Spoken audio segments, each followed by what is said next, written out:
Hello and welcome to another Bearded Geek toy review. In our final video celebrating the 60th anniversary of Doctor Who, we move into its modern era, starting with Christopher Eccleston as the Ninth Doctor, and then bringing along David Tennant, Matt Smith, Peter Capaldi, Jodie Whittaker, and then David Tennant again, and then looking forward to Ncuti Gatwa as we celebrate the best science fiction TV show in the world. So grab your fezzies and your sand shoes, stay tuned.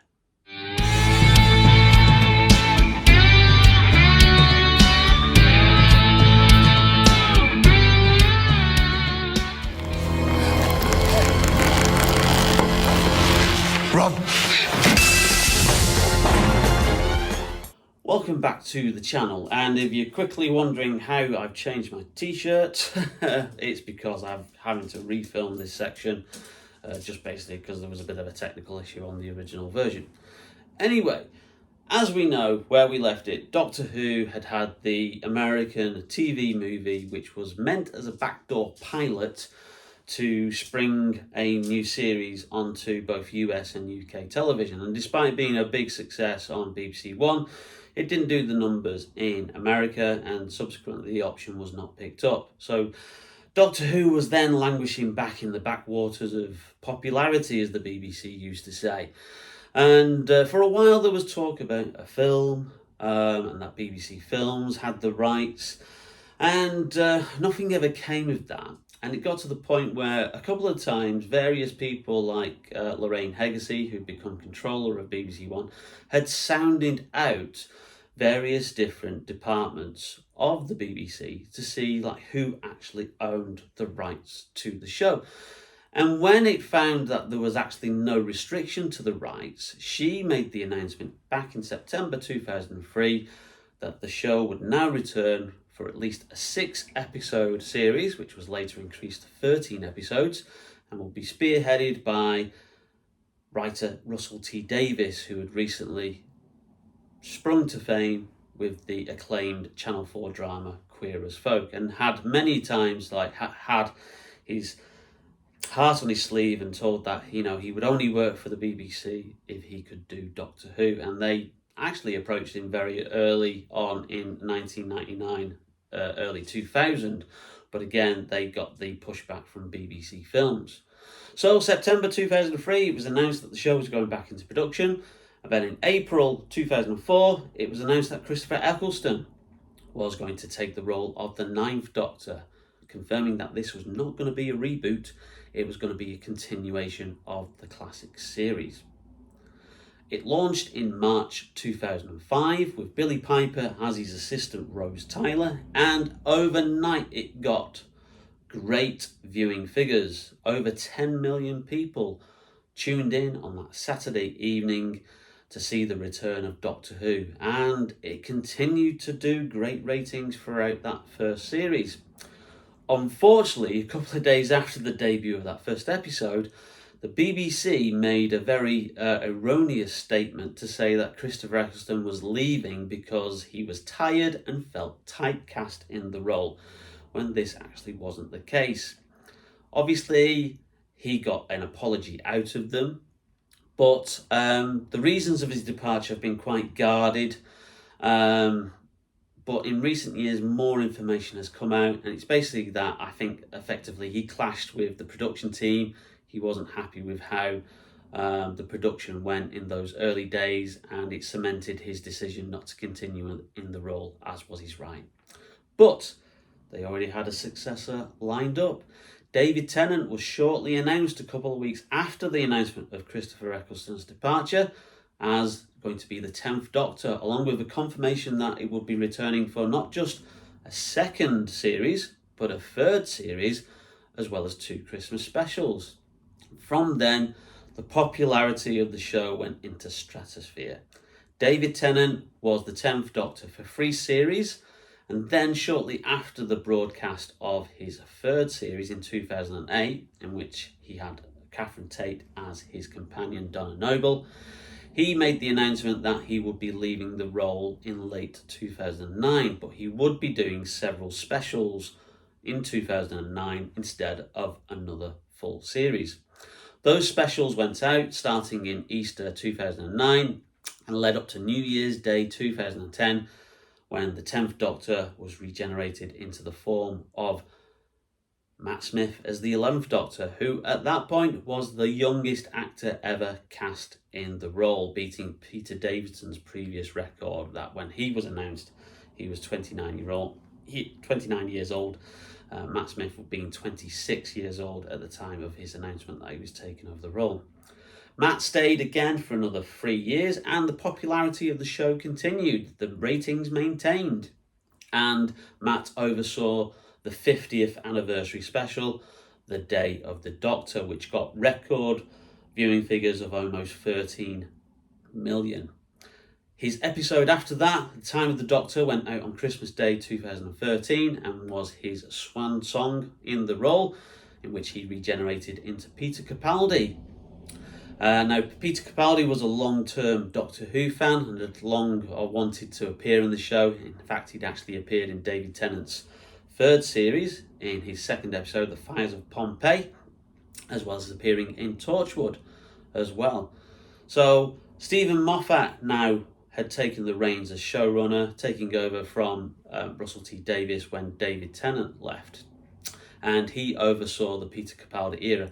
There was a bit of a backlash against Peter Capaldi because a lot of the kind of like the younger fan base weren't too happy with having a mature actor in the role. But Peter Capaldi didn't disappoint, and he long became the favourite of many Doctor Who fans. He stayed in the role for, again, another 3 years and announced his departure in 2017, in which case Stephen Moffat was also leaving the show after having a record 8 years in charge, not quite matching the classic run of John Nathan Turner, who was in charge for 10 years in the 1980s. Chris Chibnall, who had recently had a huge success with Broadchurch on ITV as the hit crime drama, and had also written for the show previously and also showrun the first 2 series of Torchwood, was the new showrunner. And his radical reapproach to the series was to do something that had been rumoured long since, when Tom Baker first announced his departure, that the role could be portrayed by a woman. Yes, finally we had a female Doctor Who. The 13th Doctor was announced as Broadchurch actress Jodie Whittaker. She debuted to record ratings, the highest ratings for an opening episode of the new series yet, over 11 million viewers. But it seemed that the novelty factor of Doctor Who, along with the time slot on now a Sunday night, and the removal of the Christmas Day special episode, which was sometimes now moved to New Year's Day or sometimes not at all, saw her popularity kind of like waning. And unfortunately, when she finally announced that she was leaving back in 2022, her penultimate episode, Legend of the Sea Devils, got the lowest ratings for a new series Doctor Who episode ever, unfortunately. But it bounced back for The Power of the Doctor, and she was joined by cameos from Peter Davison, Colin Baker, Sylvester McCoy, David Bradley, and even Paul McGann in that special. But there was a shock waiting. Chris Chibnall and Jodie Whittaker had announced that they were leaving the show, and it was long rumoured that the show was now going to take a rest and be taken off the air on the eve of its 60th anniversary. But those rumours proved to be false, and Russell T Davies volunteered to come back for the 60th anniversary and to bring back the show and spearhead it into the latter 2020s with a deal with Disney Plus. David Tennant was surprisingly announced as the 14th Doctor, and was a big surprise to some when the regeneration happened at the end of Jodie's episode. But we are literally a couple of days away from those specials being broadcast, and it looks like they're going to be really, really good. But the 14th Doctor's reign is going to be very, very short-lived, because come Christmas Day, we see the debut of Ncuti Gatwa, who will be the 15th Doctor, and will be joined by actress Millie Gibson as Ruby Tuesday, his companion.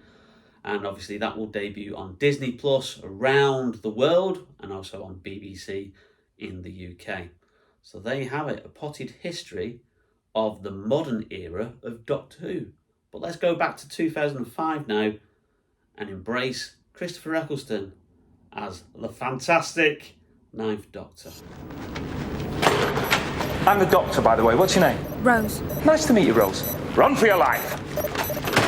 And first of all, we have the Ninth Doctor era, which just encompassed one series for Christopher Eccleston, before he then handed over the TARDIS key to David Tennant at the end of Series 1 in 2005. Now, the figure range didn't really officially launch until 2006. So most of these figures were done after the event when Christopher Eccleston had already left. But they did form part of the very first wave of the figures. So you have obviously Christopher Eccleston as the Ninth Doctor there. Now that's not the original figure, which was kind of like more in a disco dancing pose. That's the reissued, more straight-legged version, which is a lot more poseable. And then you've got the Mox of Balhoun, who has obviously a couple of robotic spiders with him. You've got Jabe from the Forest of Cheam. You've got an Auton there, and they did a couple of those in different variants of suit. You have a Slitheen at the back. You've got a couple of bronze Daleks. And then as a deluxe figure, they released the Face of Bo, which was really, really cool. And does have a bit of a function at the back. If you press the button, his mouth opens, so you can have him talking. From probably Christopher Eccleston's most celebrated episode, The Empty Child, which was the first one written by Stephen Moffat, you have Dr. Constantine, I'll get his name right, there. With he came with two heads. He came with the Richard Wilson head, and then also a swappable gas mask head, and then you had the Empty Child themselves, which is quite a really scary figure. Are you my mummy? And although obviously they didn't appear with Christopher Eccleston, I have got the Sycorax here, who obviously were the villains and the monsters in David Tennant's first full episode, The Christmas Invasion, which debuted on Christmas Day 2005. But before we go, we've actually got a Gelf here as well, which was part of a reissued wave of figures that Woolworths did, I believe in 2008, when they reissued various figures from series 1 to 3, and then they packaged it with like Build-A-Figure parts.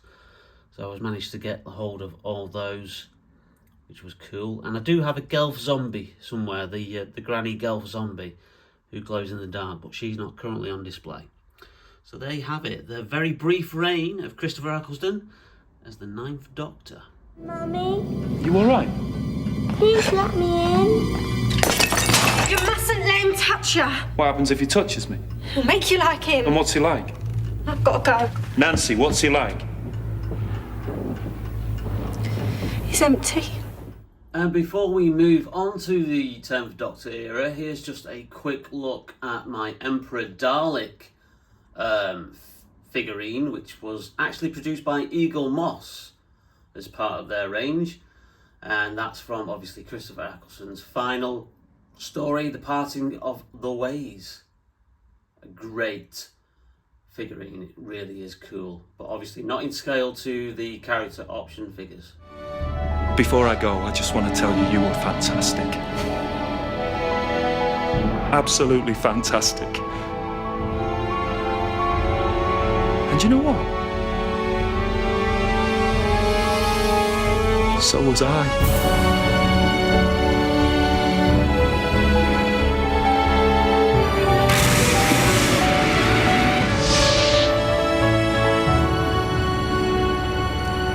Hello. Okay. New teeth. That's weird. So where was I? Moving on to the 10th Doctor era then, and you'll find that this era obviously has, similar to the Tom Baker era in the classic figures, is probably the widest of all the releases, and there's even still quite a few that I've got that are stored away that aren't even on display, and I'll talk about those as we go along. But first of all, we have the 10th Doctor there in his trademark brown pinstripe suit and his long brown jacket. Now, that was one of the very first figures that was released in the Wave in 2006, in time for the launch of his first series, which was Series 2, which launched Easter 2006. And as you can see, we've got quite a lot of figures there, encompassing like Series 2 to Series 4, and then also the specials. You've got Krillity that I've positioned on top of the TARDIS. And that flight control TARDIS was really cool because obviously it came with sound effects and light up effects, and was the first electronic TARDIS that Character Options released, besides the money box version, which was not really in scale with the actual figures themselves. You've got one of the lava creatures from the Fires of Pompeii, which was from David Tennant's third series, along with the scarecrows, which were really, really cool, and they came in a variety of different outfits. You've got various ood there. You've got a half. We've got some adipose on the bottom, which you could either buy separately in a big adipose pack, which came with about 20 figures, or you could actually get them, I think they were enclosed with one of the 10th Doctor re-releases. You've got some Cybermen there, and then you've got some brilliant clockwork droids from one of my favourite episodes, The Girl in the Fireplace, which was part of David Tennant's first series. We've got then David Tennant in his Tux, which was quite a later release, and was released exclusively to Underground Toys in the US, and then B&M then picked it up later. And you've got Kylie Minogue there as Astrid Pef, Banaka Falata, it's quite tiny there. And then you've got River Song in her very first appearance, which was technically her last meeting with the Doctor in Silence in the Library. And then you've got Donna Noble, which was a great figure. And obviously we were due to get another Donna Noble figure in her bride's outfit, but apparently the figure wasn't authorised by Catherine Tate. She didn't quite like the likeness on that. But that's not all of my 10th Doctor collection. There are more. Trouble is, once it's set adrift, it's programmed to lock onto the nearest centre of gravity, and that would be the Earth.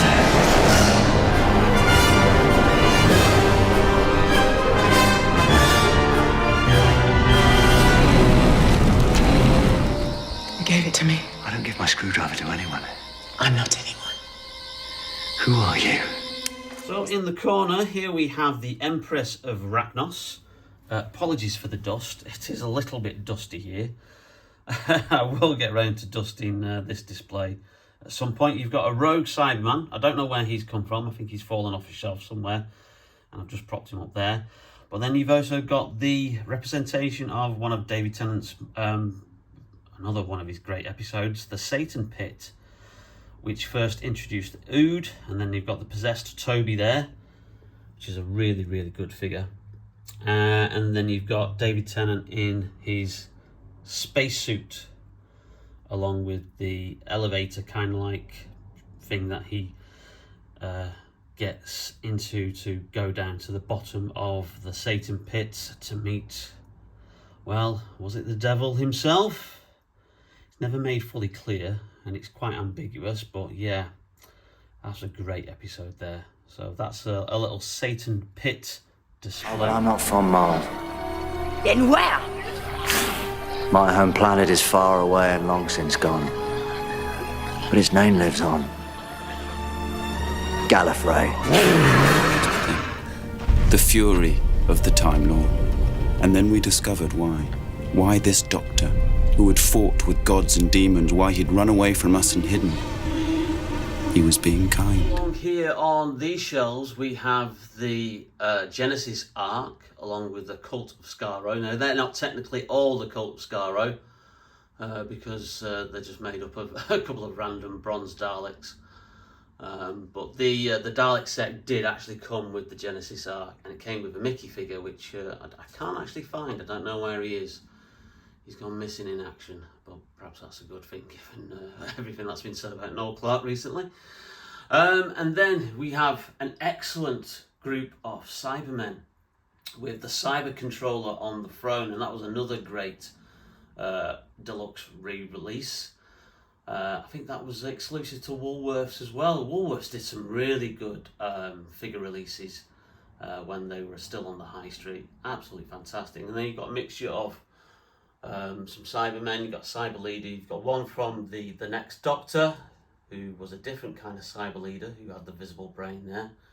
But yeah, I really do love that Cyber Throne and the Cyber Controller there. Moving down, we've got Davros as portrayed in The Stolen Earth by the excellent Julian Bleach. And obviously he recently returned for the Children in Need special. That introduced the 14th Doctor. I've just seen a bit controversially. I do speak about that in a recent Trap One podcast, which I'll leave a link for down below, because obviously I regularly contribute to the Doctor Who Trap One podcast. I'm a regular co-host and guest on that, and it's a great podcast if you're a Doctor Who fan, if you want to listen to. You know, a group of fans talk about Doctor Who endlessly. And then we have the Supreme Dalek here, and that's a really cool design. I really did like that one when that appeared in David Tennant's final story of his third series, which wasn't his final appearance as the Doctor, even though he did technically regenerate in that story. Increase the Atmos devices to maximum. Choke them.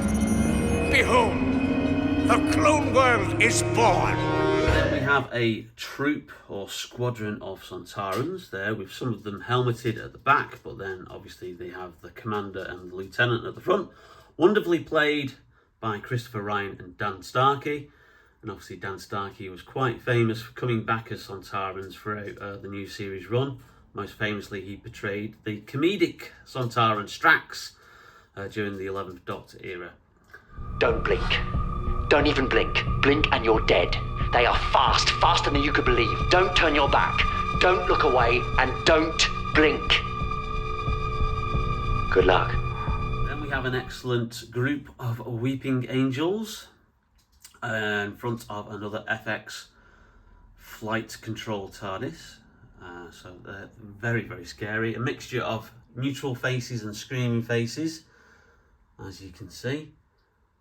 I really do like those figures. They're so simple. It's such a simple concept. It's a brilliant episode, Blink. And then obviously they even better when they came back in Matt Smith's first series. And finally, we've got a little troop of Jadoon with a Jadoon captain, who obviously have made various appearances throughout the new series as well.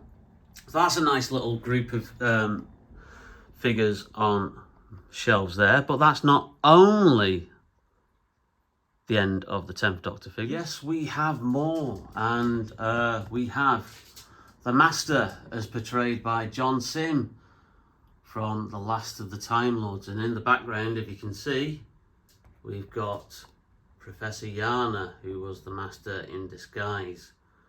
There, and he's surrounded by some Toclophane and an open Toclophane. Again, excuse the dust. It is difficult to get around and dusting all these characters. There we have Rose Tyler, and that's the second issue of a Rose Tyler figure. That was based on her appearance in New Earth. We've not had any subsequent updated versions because apparently Billy Piper's refused her likeness rights. So we're stuck with the two that they made. Obviously the Disco Dancing Rose and this one here. Then we have the 10th Doctor with his spectacles on.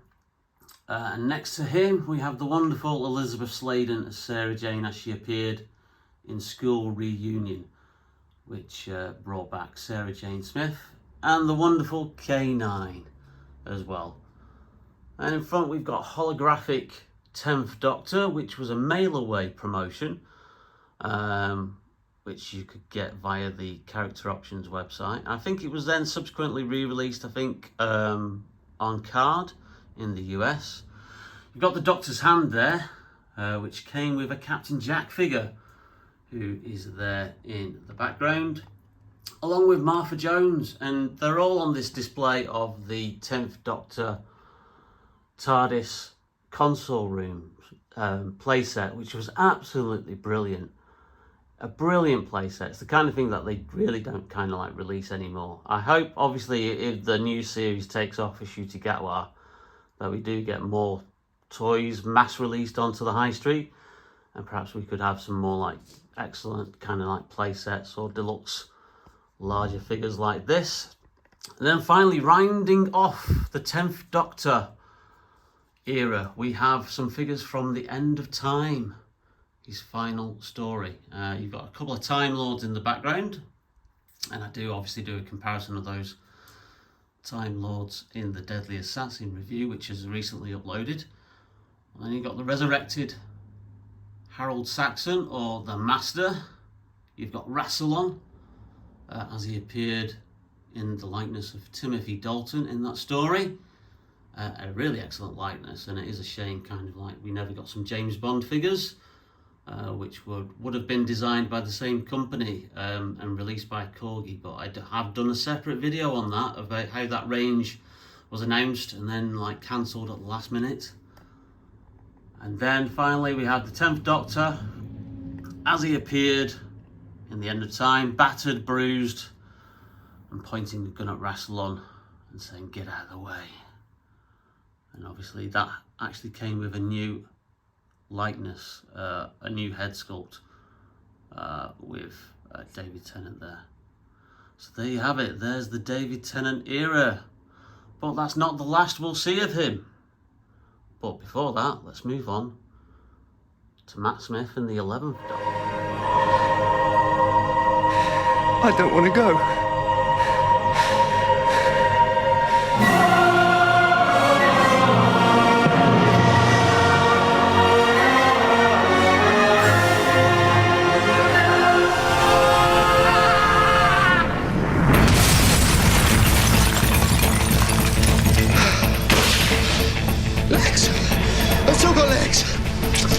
New mouth. New rules. It's like eating after cleaning your teeth. Everything tastes... What is it? What's wrong with you? Wrong with me? It's not my fault. Why can't you give me any decent food? You're Scottish. Fry something. Wait. Hang on. I know what I need. I need fish fingers and custard.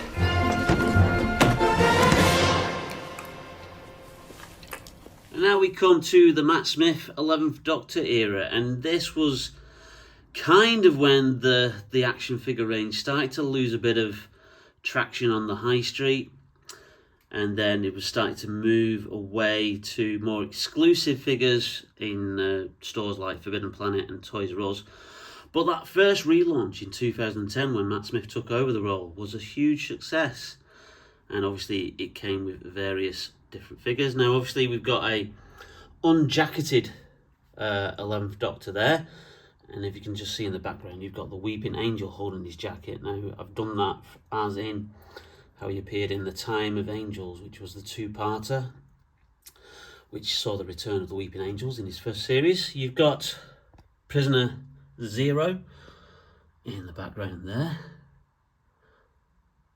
which was from his very opening episode, the 11th Hour, and obviously how he appeared in the majority of that story in the 10th Doctor's tattered shirt, tie and trousers, along with Amy Pond, who was dressed as a policewoman because she was a kissogram. And then you've got little Amelia Pond there. And then next to it we have a Dalek offering a cup of tea with Winston Churchill. That was a great figure set. Again, that was exclusive to Forbidden Planet. We've got River Song here. Now she came on various kind of like cards, and Wells as also coming with the Pandorica as well. In the background you've got some Weeping Angels there, along with another Cyberman. You've got a Peg Doll. And then you've got two Silents, who were obviously the main bads out of Series 6, which was Matt Smith's second season of the show. And then we've got Matt Smith appearing as he appeared in the latter half of Series 7, which was the series that was broadcast in the 50th anniversary year, 10 years ago now. Amazing how time flies. So he's like purple, kind of like tweed, longer jacket, still with the bow tie.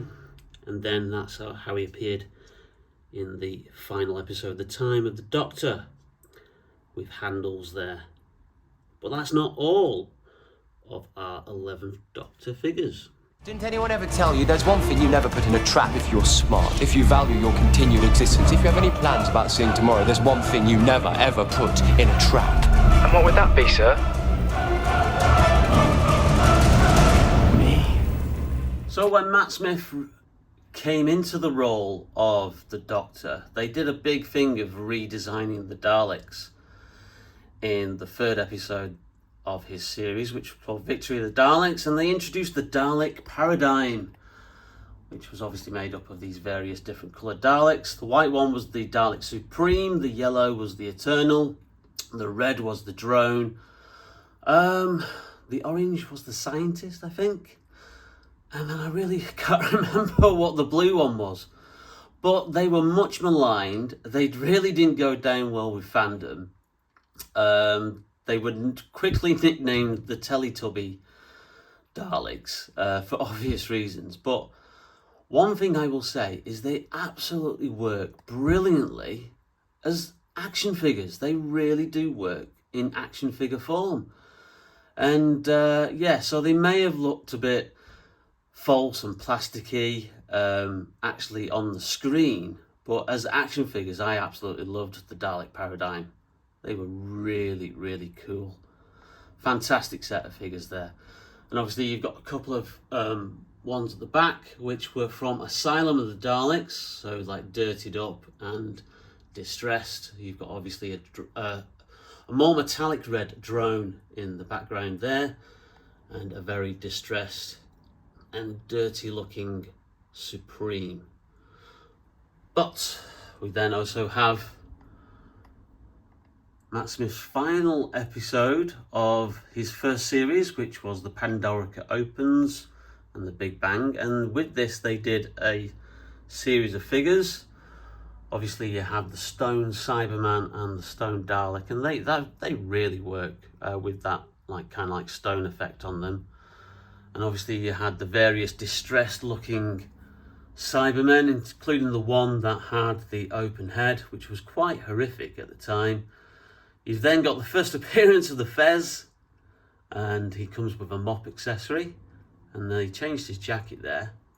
But then they also did a Pandorica, which you could get with the seat, which came with the River Song figure that I've got.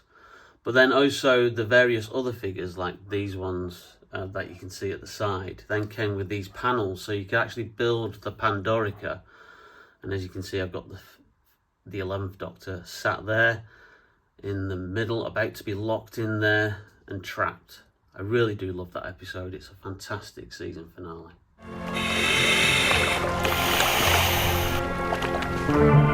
That's an astronaut. That's an Apollo astronaut in a lake.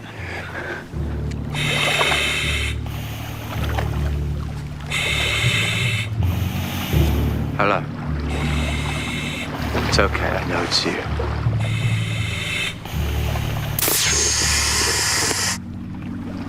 Well then. Since we're talking with mouths, not really an opportunity that comes along very often, I just want to say, you have never been very reliable. And you have? You didn't always take me where I wanted to go. No, but I always took you where you needed to go. Then rounding off the 11th Doctor era, we have the 11th Doctor's first TARDIS console room, which was done as a more basic playset compared to the 10th Doctor one, because the 10th Doctor one did actually come with sound effects and lights, and obviously I don't think I've got batteries in it at the moment, but if you were to press like various buttons on that console, the time rotor went up and down and it lit up green and made lots of sound effects. But this one was just a standard playset, so just made out of plastic and cardboard. Didn't come with any kind of accessories like sound effects or electronics in it. So there you've got Silence with the 11th Doctor there. Your more standard Amy Pond, and obviously Rory in the background. and again with another silence. And then we have the Impossible Astronaut, which if you open up the visor like so, you can see River Song underneath there. And they did a variant of that where it actually had a younger River Song as a child in there. But there's the 11th Doctor era in full. And obviously, as Series 6 kind of like was transmitted, the figures started not to really sell, you know, it could be because obviously they'd been out for about 6 years at that point. So Character Options decided to make the decision to relaunch the figure range, and instead of being 5.5-inch figures, they relaunched it as the 3.75-inch figures, more in line with the classic kind of like Star Wars figures that you can see up there and the vintage collection. Unfortunately, that didn't reignite any interest in the action figure range, and that range slowly died, and then we were left obviously with Forbidden Planet and Toys R Us exclusives. And then when they started to not do any exclusives, we then were left with B&M, and this is where this 12th Doctor figure comes from, and he's just fallen down. I will not forget one line of this. Not one day. I swear. I will always remember when the Doctor was me.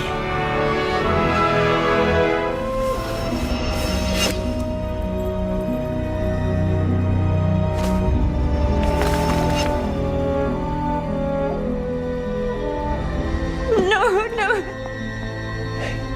Please don't change.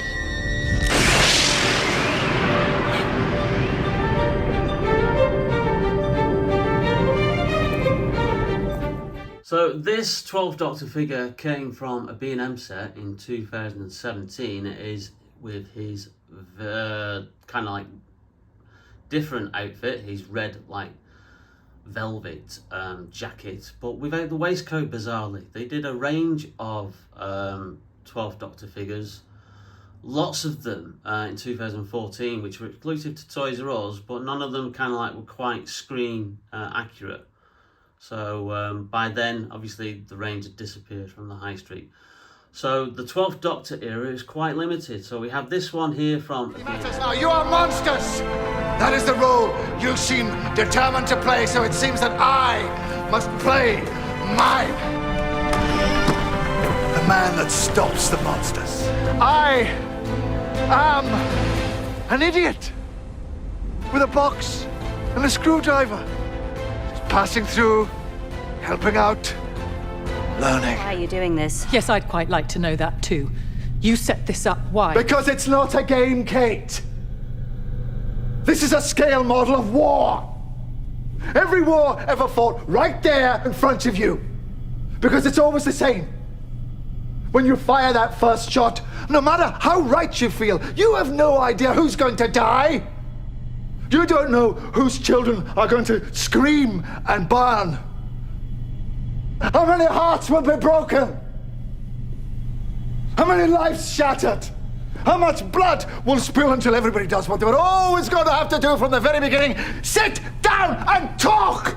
And we have this one here, which was also another one of the figures, which has him like with how he appeared in The Magician's Apprentice in the first episode of the 9th series, with his more checked trousers and his hoodie over his jacket.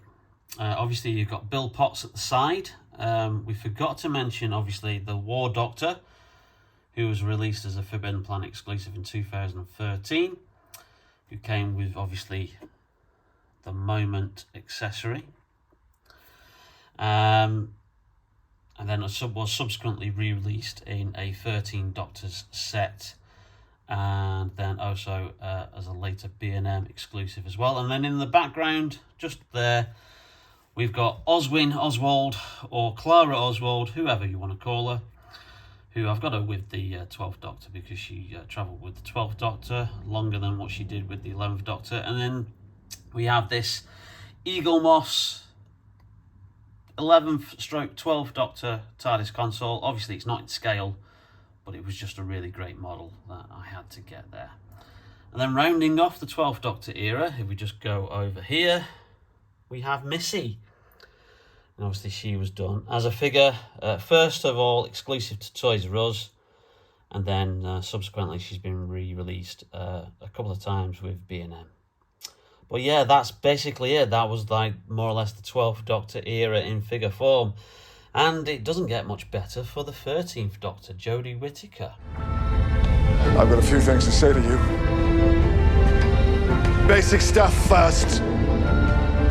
Never be cruel, never be cowardly, and never ever eat pears.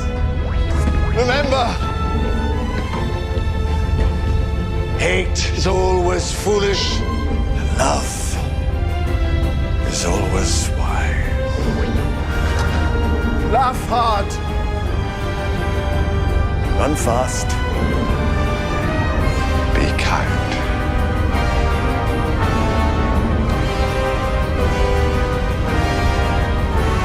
Doctor, I let you go.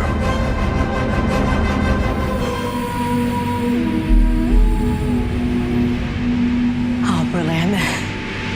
Hold on there, please, madam. I need you to do as I say. This could be a potential crime Why are you calling scene. me madam? Because you're a woman. Am I? Does it suit me? What?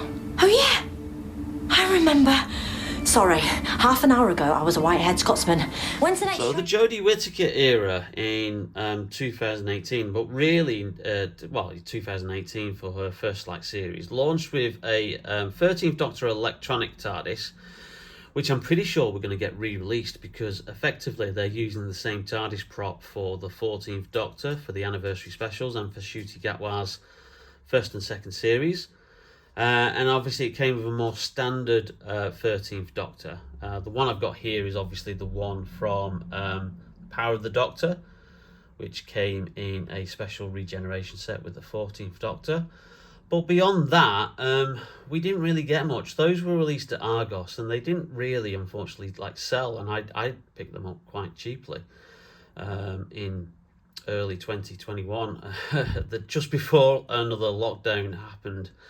I think it was literally the day before a lockdown happened, and I rushed to Argos to pick them up because they were extremely cheap. I think the Jodie Whittaker figure was that I got was something daft like $3.99, and the FX TARDIS, which should have been I think £30 or £25, had been reduced to a tenner. So it was a no-brainer to pick those up.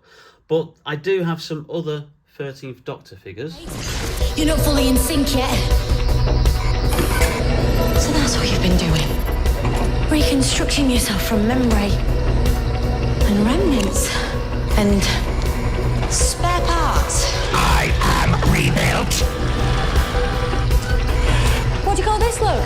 Junkyard chic. And these are courtesy of B&M.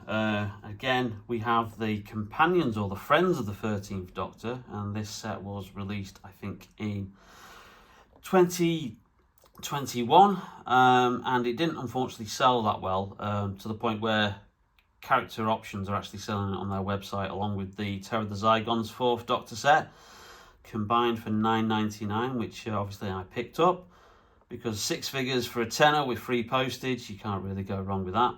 And then obviously we have the most recent release of the 13th Doctor, which kind of comes from her final series, The Flux, which has a holographic angel, another version of Yaz, and the 13th Doctor in her darker blue coat, which I think is a lot better look for Jodie Whittaker. I think that's a really good look. I much prefer that rather than the pale blue version that she had the majority of the time. So unfortunately, yeah, that's the more or less the 13th Doctor in figure form. They did a couple of individual releases, they did an individual carded Graham and an individual carded Dalek as it appeared in Resolution, but they are quite hard to get hold of these days. Doctor, whoever I'm about to be. Tag. You're it.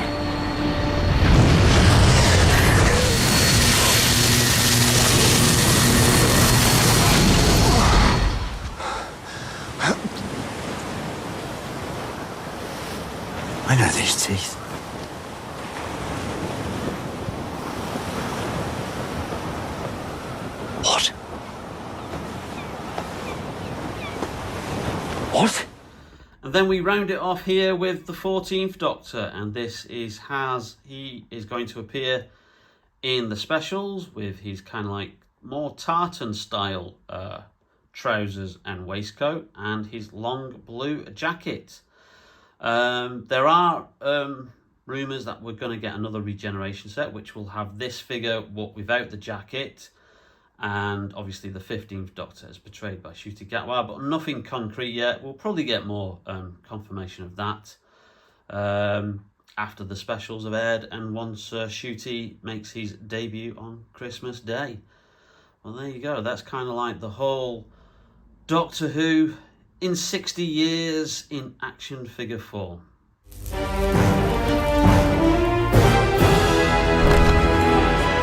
Hello?